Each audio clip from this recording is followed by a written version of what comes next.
So how has AI changed what you expect from engineers, designers, and also your peers? Overall, I think the greatest change in expectation has been the speed of delivery. So earlier, if there is an engineer and you will be like costing a particular change with them, and then you will be like, oh, what is the level of effort? When can we get this? And is it going to impact? Same with design, we'll be like, okay, this is the interaction. Now, like, do you need 2 weeks to get back to me with an initial draft of the design specification? But now people are like, okay, I've told you all this, record this. Here is the AI summary of the meeting.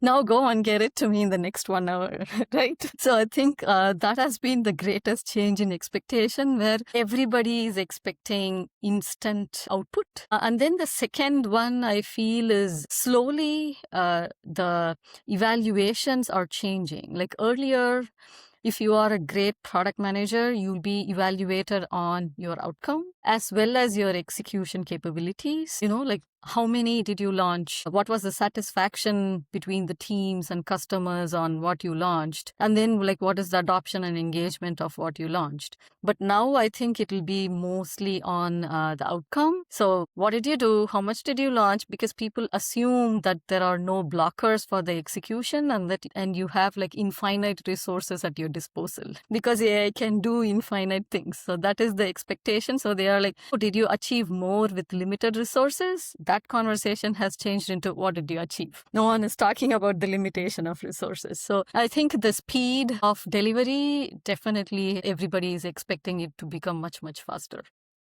Right, right. And we talk a little bit about the merge of core roles, right?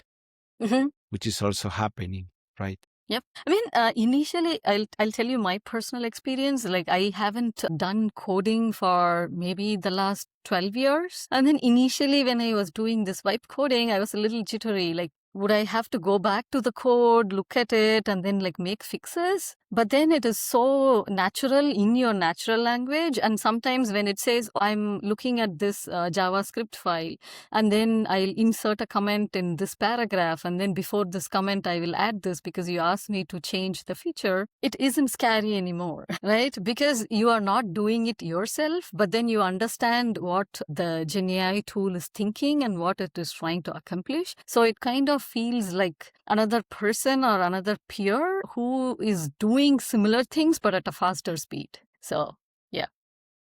Right. Sorry. Right. Very interesting. I think we talk a little bit about this, but what new skills do you think PMs need most to learn because of AI? The first one I would say is AI gives you infinite resources at your disposal.